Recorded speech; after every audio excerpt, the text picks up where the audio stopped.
Is it possible to discreate what they were, like with my mother with her breast cancer a couple of years ago? Is it possible to discreate what she created, or just allow her to have that too? What do you mean discreate? Well, like help her to leave that all behind and Yes, because every illness is about something stuck in someone's craw.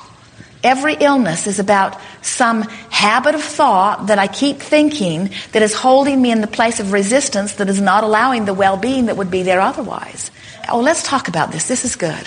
So someone has an illness which is always as a result of long-time recurring vibration that they are not consciously aware that they have. Now, it's not subconscious because they are having emotion, but they're not making the connection between this negative emotion and this illness that I've created. And that's what we're wanting you all to do. We're wanting you to make the correlation between how you feel and what's manifesting. So now they have the breast cancer. And now think about the huge leap that medicine tries to make to find a cure to it. You've been listening to us all day here talking about how you can't make the leap from agony to ecstasy. What makes the doctors think that they can take you from illness, which is representative of all of that resistance, to wellness? In other words, it's illogical, isn't it? That's why as soon as they get over that, they get something else. And as soon as they get over that, through the crack of least resistance, the illness just keeps squirting out in different ways. They take out their gallbladder, and they take out their appendix, and they take out their prostate, and they take out their... Pretty soon they're just a sort of hollow shell of a being with only a few things left, because the resistance keeps squirting out in endless ways, you see. And so medicine is never going to be anything that is stable until they start treating the cause of the illness rather than just trying to eradicate the illness. You got to get over there and start bridging it, you see. Or you got to find a vibration. As you play with this, some of you will notice that because you've been practicing feeling good mostly, you'll go from feeling pretty good to feeling really good really easily. And some of you will go from feeling not very good to feeling a little better, to feeling a little better, to feeling a little better. In other words, you'll notice that it takes longer in some cases on some subjects, and some subjects it's really easy to get there. Even each of you has some things that are the whole range and some things that are just a little range. And so that's why children can rather easily be distracted back into their joy, because they don't have all that habit of thought that is keeping them from going there more easily. Yes? so I can actually help her to feel better if I feel good myself.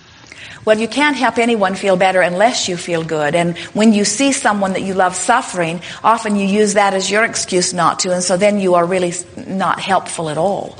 In other words, we think you can really help your father when you see his anger by not trying to get him to not be angry, but instead saying, good job, anger is a better choice than that fear that you were feeling earlier. And when he gets irritable, then you say, good choice. That irritation is a much better choice than that rage I saw the other day. How do I keep from being angry with his anger? Well, that's a tricky thing, because what happens is if you see someone lying in the street bleeding, you want to help them. But if there's somebody in the street spitting at you, you want to spit back at them. And yet they are as needy as the other, you see. There are so many things that your society has come to condemn. In other words, you're not supposed to be angry. And we say, that's like saying it's not supposed to hurt when you put your hand on the stove. That wasn't supposed to hurt. I'm embarrassed that I'm in such pain. That wasn't supposed to hurt. I should be able to endure that. We say, it hurts. Admit that it hurts. Anger is that same sort of thing. But rather than condemning yourself for the anger, as you say, I'm consciously made the decision to be angry rather than feeling powerless, and you take control of your thought, now you're in the driver's seat, you see.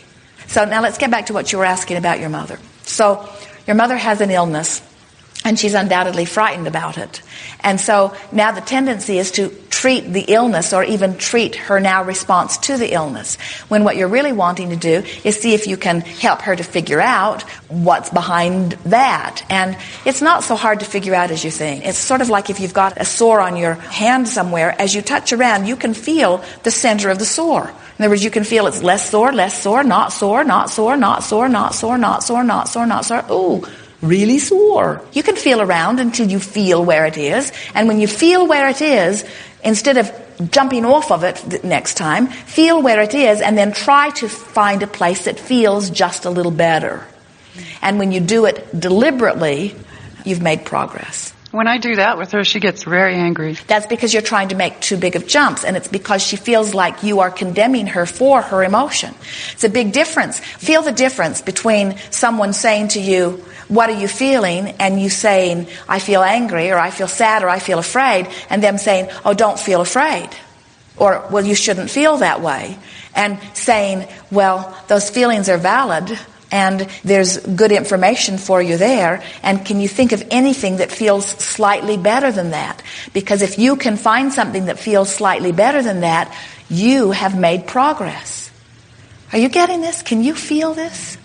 Oh, to say, I'm angry and I can't do anything about it is a horrible feeling of powerlessness. But to say, I'm angry and I can direct my anger, now that feels more powerful.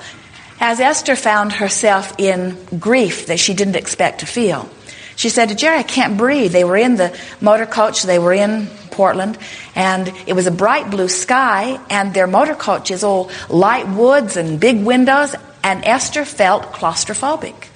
And Jerry knew that it didn't have anything to do with anything that was real.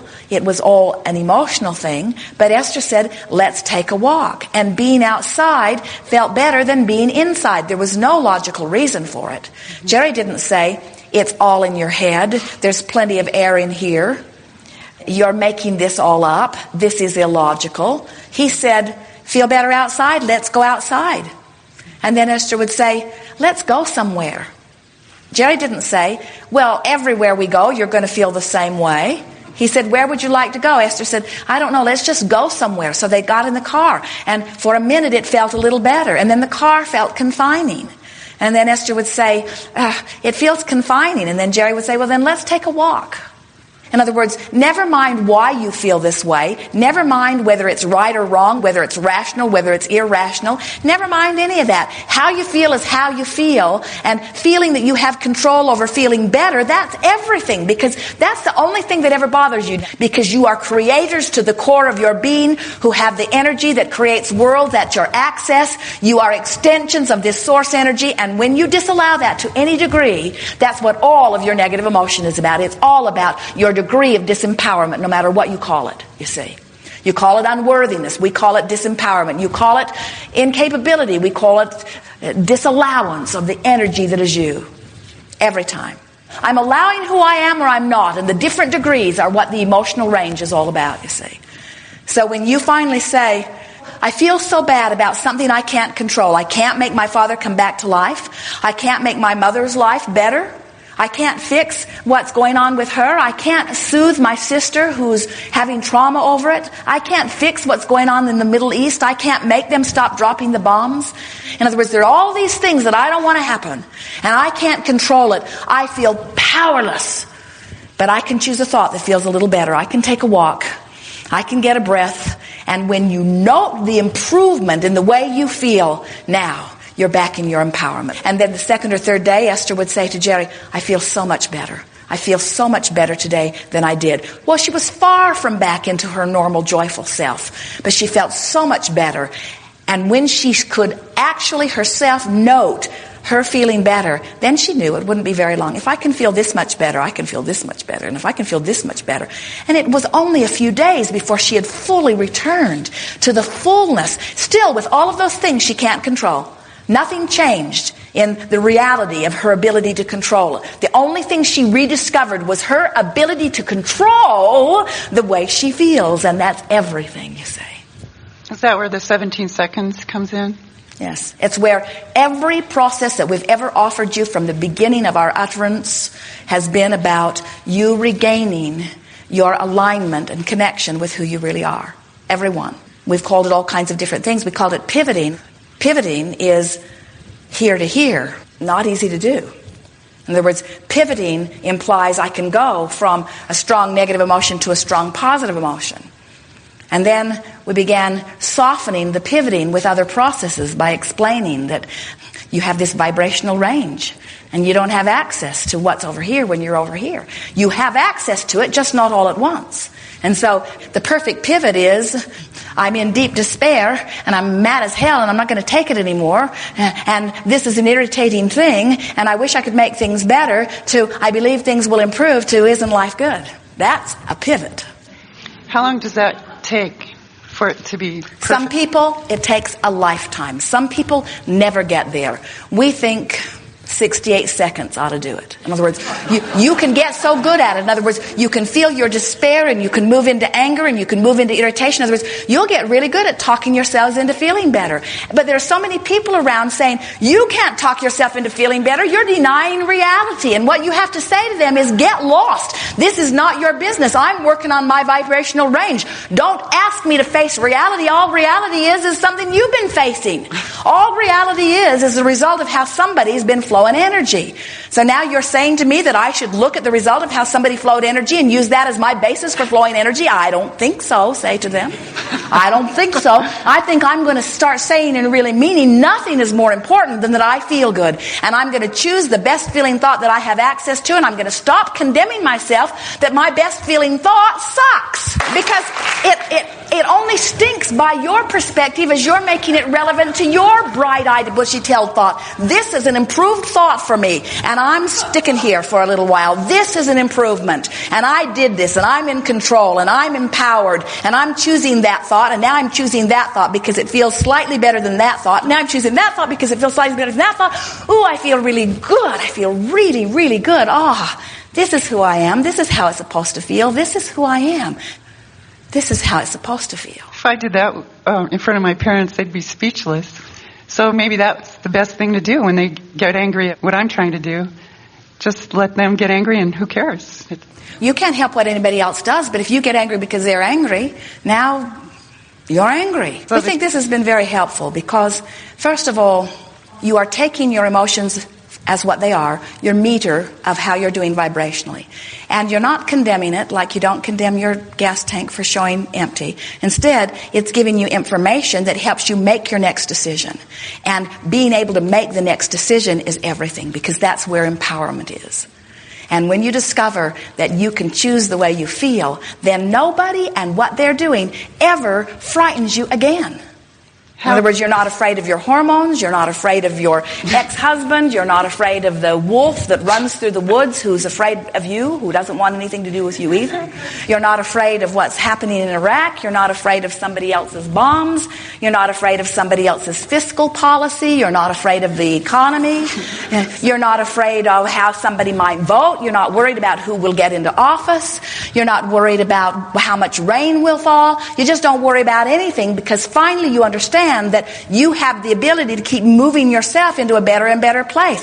And it doesn't take very much of this. We're talking about a few days, maybe even hours, maybe weeks, maybe months for some of you, but it doesn't take very long before you start knowing that you are blessed, and you start expecting things to go well for you, and you start understanding that you have choices, and then you start doing what we love to see you do. You start enjoying moving the energy. Instead of saying, I'm over here and I should be over there, you say, I'm going to have a good time moving from here to over there.